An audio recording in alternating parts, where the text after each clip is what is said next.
For your cheapest and most reliable place to buy your FC24 coins, check out mmoexp.com. Link is down in the description below. Use the code WOLF at the checkout for 5% off your order. Yes, then YouTube, a brand new formation that I have not done a custom tactics video on EAFC 24. You're going to be in for a shock. I mean, I put it in my community page what formation it is. It is the 5-3-2. Now, this formation EA have banned from pro events. They've actually banned all 5 at the back and 3 at the back formations. And if you remember, I think it was FIFA 21, or FIFA 22, one of the FIFAs around the COVID time. 5-3-2 was hands down the best formation in the game. And I'm telling you right now, having used it a lot over the last few days, testing things out, blah, blah, blah, etc. It is one of the best formations in AFC 24 right now as well. So, balanced on the defensive style, but this is where it is going to be a little bit different. You 100% can use pressure on heavy touch in this formation if you want. For the first time on this EAFC 24, when using pressure on heavy touch, I've actually really thought to myself, you know what? This really does work, and it is good, and it is OP. But for me, I just much prefer balance. I just like to be in control of where and when my team presses the ball. That's kind of really all that it is. So definitely, if you want to be a little bit more aggressive with the defending, because of course it is a 5 at the back, and the fact that we can be a little bit more aggressive in the defensive side of the game actually means that we get more people forward now, because you got women in the game as well. You've actually got more people going forward as well. So definitely something maybe to look at, but for me, I absolutely love balance. The defensive width, I go quite narrow in the 5-3-2, so I do go down to 40 width. Now, if any of you have watched my more recent videos, you will know that I have been actually playing not a higher width, but I've been leaving it kind of on the 50 and the 45 range. When I used that in the 5-3-2, I found that my left wing back and my right wing back were just a little bit too far away from my centre backs. I didn't like that, so I made it a little bit more narrow. Bang, all of a sudden we've got all 5 defenders in a line, and it is so hard to break us down.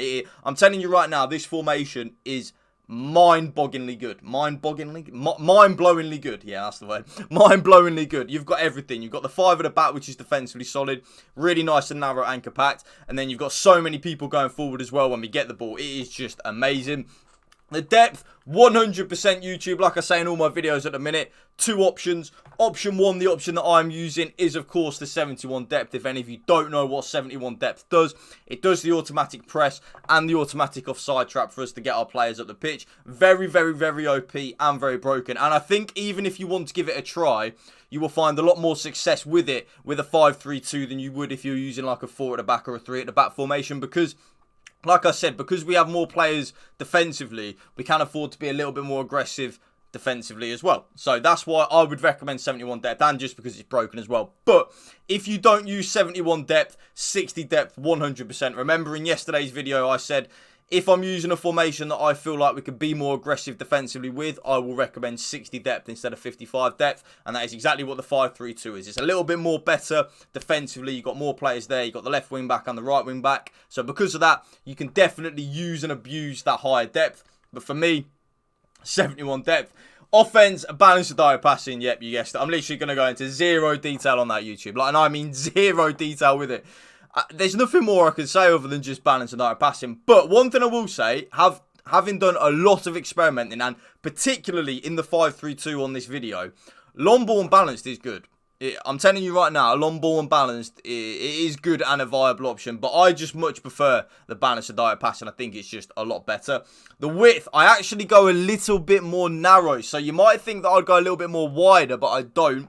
I actually go a little bit more narrow. So basically, the left wing back and the right wing back, you will see their playing instructions in a minute. I kind of want them to come inside ever so slightly. Not too much, but just to be closer to the 3 central midfielders and my 2 strikers. So that's why I do have it on the 45 width. Players in the box, 100% is 7. Someone commented on one of my videos the other day, though, about 6 players in the box. And I used it, and it's good. It definitely is good. So maybe if you're finding 7 a little bit too high, maybe take it down to 6 and see if you like that, because it definitely does work. But I'm using 7, 2 corners and 2 free kicks. Your absolute bread and butter. So, player instructions. No, custom tactics done. Let's get into the player instructions. Now, you can probably guess what my 2 strikers are on, so I'm not going to go into any detail with them, really. Stay central and get in behind. The stay central, I want both my strikers in that central area of the pitch, especially because we do have 2 wing backs that will join the attack and overlap, so we can kind of want my strikers to stay in that central area of the pitch. The getting behind, pretty obvious. I want them to make runs in behind, because even if we don't play the ball to our strikers when they're making runs in behind, it does then leave a lot of room for our central midfielders to operate in. So it's actually very, very, very key that even if you don't want to pass the ball to the strikers as they're making the runs, think of the space that it does create when they are making the runs. The two central midfielders, because the middle one is actually a CDM, so the left centre mid and the right centre mid. The first thing you're going to want to put both of them on is getting to the box for cross and cover centre. Okay, so both of them, first of all, put them on getting to the box for cross and cover centre. And then the more attack-minded central midfielder you have, so for me, it's my Robert Perez. That is my left central midfielder of a 5-3-2. You're going to want to have that central midfielder also on get forward as well. So that left central midfielder for me will kind of push up into that cam position when we have the ball. And also when we do have the ball with our wing backs, they will get into the box 100%. Both the left central midfielder and the right central midfielder. I did try both of them on get forward, but I kind of found that we were leaving a massive gap in the middle of the pitch and just kind of leaving our CDM just to try and do it all. So that's why I leave one of them on balanced attack. So not even the more defensive minded, just the player that you think isn't as good going forward. Leave that midfielder on balanced attack, and then the midfielder that you do think is then better going forward, have that midfielder on get forward. Both of them will get into the box for cross anyway, because they are on get into the box for cross, so they both will do that anyway. But at the same time, the left centre midfielder does have a little bit more license to roam. It'll kind of try and pick up some pockets of space as well, kind of like in that number 10 role. It's a really, really, really good thing to have on the 5-3-2, so definitely use and abuse it. I think both of them on getting to the box for cross is needed. We need a bit of offensive support when we get the ball.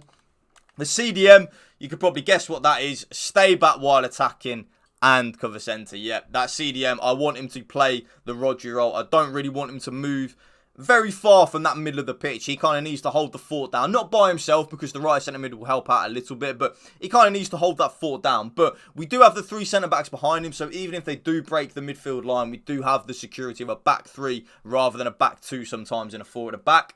I then play with both my right wing back and my left wing back on join the attack and overlap. So that's where we get our width from in a 5-3-2. You will see in most of my 5 at the back formations, well, all of them, they'll be on join the attack, but sometimes I go inverted or overlap depending on the formation. With this one, I want them to overlap, because we've got the three central midfielders anyway. They don't kind of need to go into the middle of the pitch. They need to hold the width for us. And also, because we are on the 45 offensive width, they will kind of tuck in nicely next to Perez and Bellingham, and then push up even closer to Suker and Neymar, your two strikers. So something that's really, really, really key.